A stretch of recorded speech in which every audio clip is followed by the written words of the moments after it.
One, two, three, viva la Syrie.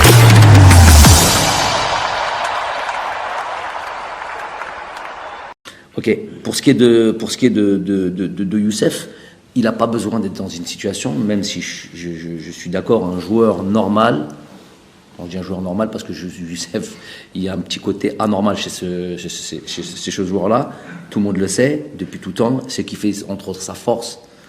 C'est un joueur voilà, lambda, effectivement, il pourrait profiter de cette compétition pour pouvoir se montrer dans ses meilleurs jours. Que ce soit un joueur en fin de contrat, c'est rare. Il ne va pas en avoir beaucoup de ça, qui vient comme ça sans contrat, ou des joueurs, des joueurs sans contrat, ou des joueurs en fin de contrat. Parce qu'il y a aussi ce cas de figure. Il y a des joueurs dans 4 mois, on en a chez nous. Les joueurs dans 4 mois, ils sont en fin de contrat. En début de contrat aussi. En début de contrat, il y a des sélections des joueurs qui signent dans des clubs européens, ils rejoignent directement la sélection pour la CAN. Du moment que ça se joue en Ligue 1. Ça, c'est déjà réussi. Non, mais ce que je veux dire par là, c'est que vous me parlez sur l'aspect motivationnel. Donc un Youssef Blelli qui a pas de, vous m'avez dit ça sur Youssef Blelli, je vous dis que Youssef, déjà, il n'a pas besoin de ce genre de situation. Youssef, dès qu'il porte le maillot de l'équipe nationale, il est avec contrat, un très long contrat, sans club, sans contrat. Il donnera toujours le maximum, je sais. Parce qu'il a un amour pour l'équipe nationale, c'est, non pas que les autres l'ont pas, mais lui, c'est. Je sais que. Et puis l'amour du football. Voilà. Dès qu'on le met sur un terrain de foot, il s'accroche. Voilà. Donc il a tellement ce truc-là. Donc vraiment, il n'a pas besoin de ça pour avoir plus ou moins sûr. Mais ça peut être aussi. Il peut y avoir ça dans un coin de sa tête, quand même. C'est un joueur de football. Et de se dire que voilà, je fais une belle compétition, je peux signer dans un club, alors que je ne suis.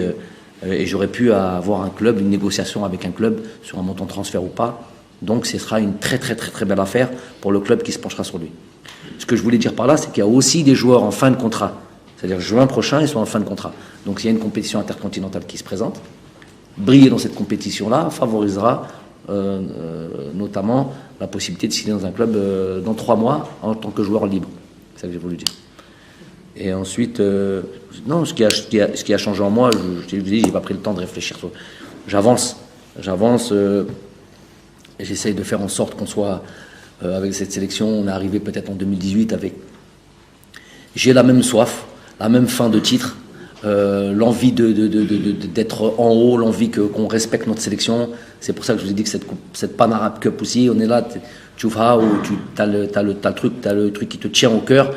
Et que quand ton drapeau est soulevé, c'est pas du nationalisme comme ça, bête et méchant, c'est l'envie de voir son pays très haut. Donc ça, cette flamme-là m'animera tout le temps de toute manière. Tant que en étant à la tête de la sélection ou dans d'autres domaines, en tout cas là pour le coup c'est la sélection, c'est indemne entre ma signature en 2018 ou la préparation en 2019 et aujourd'hui, c'est pareil, rien n'a changé chez moi, encore plus l'envie, parce que je sais qu'on va avoir de l'adversité, qu'on va avoir du monde qui nous attend, encore plus l'envie de se surpasser, de se dépasser, de se dire que même avec ça, avec ce statut-là, eh ben on va répondre présente. Ça, c'est ce qui m'anime, et Inch'Allah, c'est ce qui anime les joueurs, et je sais qu'ils ont envie de faire un grand tournoi.